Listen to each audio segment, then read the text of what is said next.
ሰላም ሰላም ሰዎችዬ እንደምናችሁ ደህና ናችሁ ወይ? ሳብስክራይብ ላይክ አድርጉ። አይኖ ብዙ ጊዜ ቪዲዮ ሰርቼ አጠፋለሁ። ቢኮዝ ማጠፋበት ምክንያቱ ያው ቢዝነስ ልሰራበት ሳይሆን ሀሳቤን ፊሊንጌን ልናገር ነው። ከአንዱ ከሁለት ቀን በኋላ ያ ፊሊንጌ ያው አንድ ሁለት ሰው ጋር ከደረሰ ከዛም በኋላ አጠፋዋለሁ። እና ኤኒዌይ ሳብስክራይብ ላይክ አድርጉ። እና ጀስት የገረመኝ ነገር ነው አንዳንድ ሰው እዚህ ሚዲያ ላይ $50 የማይፈጅ ምግብ ይበሉና ሶሻል ሚዲያ ላይ ይለጥፋሉ። እኔ አሁን ትላንት ከፋሚሊዎቼ ጋር ፔንሲ ሬስቶራንት ነው እንጆ ያደረግነው እና ከዛሬ ሞር ዘን 6 years ኦር አራውንድ 7 years ነግሬያችሁ ነበረና ሲኢኦ እዛ ውስጥ የሚሰራ ዘመድ ኦር ሳምቲንግ ላይክ ዳት አለኝ ብዬ ነግሬያቸዋለሁና እና ትላንት በጣም እና ሩላቸው በጣም ከባድ ነው። ቴብሉ ላይ አሁን እዛ የምትቀመጡት ያው ምሳ ላንች ቴብል አለ አይደል? ቴብሉ ላይ እንደዚህ ክንዳችሁን ደግፋችሁ አትቀመጡም። ፓርት 1 ፓርት 2 ስልክ አትነካኩም። ስልካችሁ ከሻንጣ ውስጥ መውጣት የለበትም። ጥሪ ሰው ከጠራ ራሱ ሳይለንት አድርጋችሁ ነው እዛ ሬስቶራንት የምትገቡትና ሩላቸው በጣም ከውሃ የቀጠነ ነውና ያ ቴብል ዙሪያ ላይ እንዴት ነው መጀመሪያ ደውላችሁ ሁሉን ነገር ኦርጋናይዝ ተደርጎላችሁ ነው የምትሄዱት። ላስ ብላችሁ አትሄዱም እና ሩላቸው በጣም ከባድ ነው። ስለዚህ ሰዎችዬ ያው ብዙ ጊዜ ተነፋፍቃችሁ ስትገናኙ ለማውራት ለመጫወት ነው። ስልክ ብሎ ነገር መንካት የለም።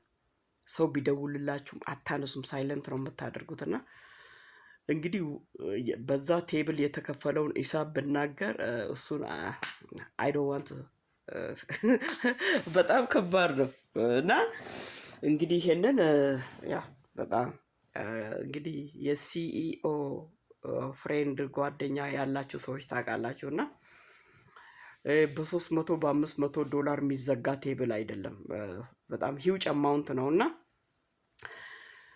አብቾ እንዳለው ምንድን ያለው አሁን በአሁን ሰዓት 5 6 7 ካርድ ይዞ መጫር ቀርቷል አለ።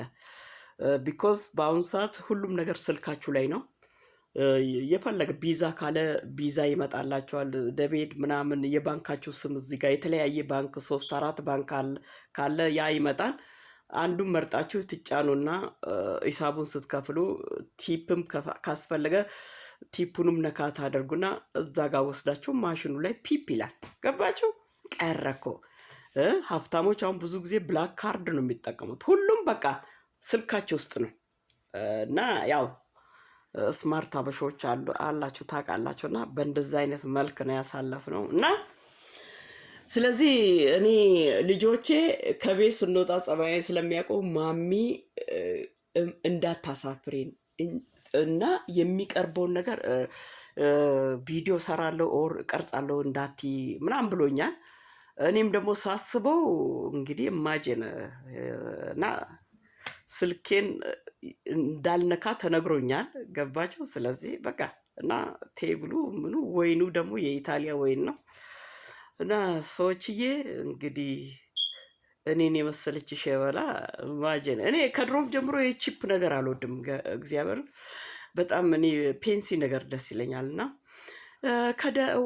አንድ የሚባል አባባል አለ፣ ወይ ከደህና ተወለድ ወይ ከደህና ተጠጋ የሚባል እና ሰው ማንን ይመስላል? ውሎውን ነው የሚመስለው። ገባችሁ? አሁን አንዳንድ ሰዎች የቻይና ምግብ በልቶ ኑዱል ቪዲዮ ይቀርጹና ሶሻል ሚዲያ ላይ ይለጥፋሉና ስለዚህ እኛ ደግሞ ኢማጂን እና ያው ዳይመንድ ስለሆን ውሏችንም ከዳይመንድ ጋራ ነው ሰዎች። እና አንድ ነገር ልላችሁ የፈለኩት ምን መሰላችሁ?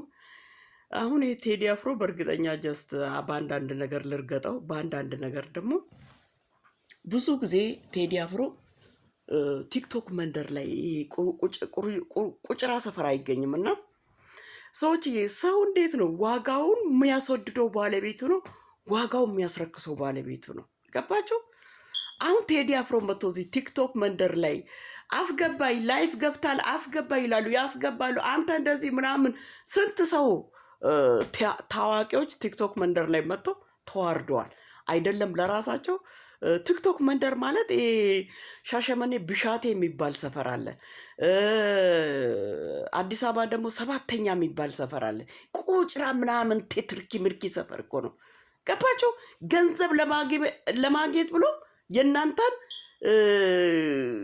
የውሸት ታሪክ ያመጡና አባታችሁ፣ እናታችሁ፣ ወንድሙ፣ ዘር ማንዘራችሁ ሳይቀር እኮ ነው የሚሰድቡት። እንደዛ ሰድቦ አዋርዶ ገንዘብ እነሱ ሊሰሩ ማለት ነው። እባብ የልቡን አይቶ እግር ነሳው እንደሚባል አባባል። ስለዚህ እኔ ቲክቶክ መንደር ላይ ፌመሶች ባትመጡ፣ ቲክቶክ መንደር ላይ የመጣ ሰው በቃ ወደቀ ማለት እኮ ነው። ገባችሁ? አሁን ቴዲ አፍሮን ተመልከቱ። ቲክቶክ መንደር ላይ ስላልቀረበ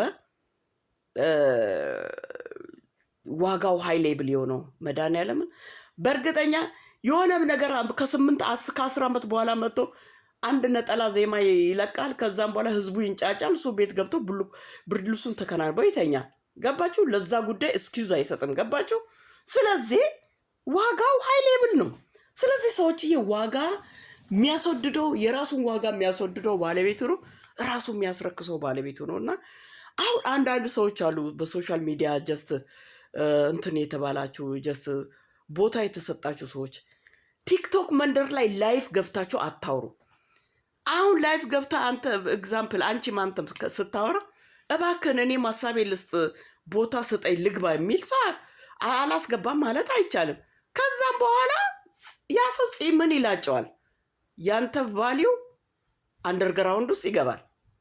ስለዚህ እኔ በራሴ በኩል ቲክቶክ መንደር ላይ ቁጭ ብላችሁ ላይፍ ምናምን እንካ ሰላምታ ባትሉ፣ አበበ እንዲችን ቦታ ነካ ነካ አርግልኝ፣ ጋለሪው ሙላልኝ እባክን፣ ስለ ክዳነ ምህረት ነፍሴ ሊወጣ ነው በጭንቅላቴ እንዲሁ ላንቃቸው እስኪደርቅ ድረስ ነው የሚለምኑትና በእንዲህ አይነት ቦታ ተሳትፎ ካደረጋችሁ ቦታ የተሰጣችሁ ሰዎች ትናቃላችሁ። መድኃኒዓለም ቅልሽ ቅልሽ ቅልሽ ቅልሽ አለኝ አለ የወንድሜ ጓደኛ አንድ ማሾ የሚባል አለ። ከገጠር መጥቶ ሻሸመኔ ከጅጌሳ ነው እንደዚህ መጥቶ ከሻመና መጥቶ እኛ ጋር ያጠናል። የአርሲ ልጅ ነውና የሆነ ነገር የሲጋራ ሽታ እኔ ቅልሽ ቅልሽ አለኝ ይላል። እና ስለዚህ ራሳችሁን አክብሩ መድኃኒዓለምን። እና ኤኒዌይ ሌላው ደግሞ አሁን ለምሳሌ ዶክተር አብይ አህመድ ኢትዮጵያ ፕራይም ሚኒስተር ዶክተር አብይ አህመድ አባክያ ገራንክያ ቦሌክያ ሃዶክያ እሱ አሁን እዚህ ሶሻል ሚዲያ ላይ ቲክቶክ መንደር ላይ መጥቶ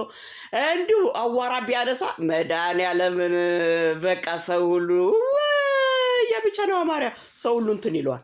ገባችሁ? አሁን አብይ ቲክቶክ መንደር ላይ ቢመጣ አስገባኝ አብይ እባክን አስገባኝ ላውራ ይላሉ። ከዛም በኋላ ይገባሉ። ቲክቶክ መንደር ማለት የቅራቅንቦ መንደር ነው። ከዛም በኋላ አብይን አባከና የሚለውም ሰው የለም። ገባችሁ? አሁን የነጮች ቲክቶክ ማለት ባበሻ መንደር ነው እንጂ የረከሰው እኮ በነጮች መንደር እኮ እኔ አሁን ስንት ትምህርት ከነጮች ላይ ወስዳለሁ። እና ዶክተሮች አሉ ትምህርት ይሰጣሉ። በጣም ሪስፔክት የተሞላ ነው። የእነሱን ድንበር እናንተ አትጥሱም፣ ክብራቸውን ማለት ነው። ትሰማላችሁ፣ ላይክ አርጋችሁ ሳብስክራይብ አርጋችሁ ትወጣላችሁ። እነሱ እንደዛ ናቸው። እና ቪዲዮ ነው እነሱ የሚለቁት። እና ሰዎችዬ ሌላ ደግሞ ወንዶች ብዙ ጊዜ ወንዶች ስራ እንዳይሰሩ እንዳይታዘዙ ከፈለጉ ነገሮቹን ያበላሻሉ። አሁን ምሳ ከበላችሁ በኋላ ሳህን አንሳ ትላላችሁ። እዚህ ሀገር ውጭ ሀገር ላይፍ ሼር ነው። ዲሽዋሽ ውስጥ ዲሽዋሽ ውስጥ መጀመሪያ እቃ ሲገባ እንዴት ነው? መጀመሪያ ሲንክ ላይ አድርጋችሁ እቃውን ላዩ ላይ ያለው ምግቡን ጋርቤጅ አራክፋችሁ ሲንክ ላይ ጨምራችሁ በውሃ ለቅለቅ አድርጋችሁ ዲሽዋሽ ውስጥ የምትጨምሩት። ከዛም በኋላ ሹካው በራሱ ማንኪያው በራሱ ሁሉም ኦርጋናይዝ አድርጋችሁ ካለቀ በኋላ ሁሉም በደረጃው ትደረድራላችሁ።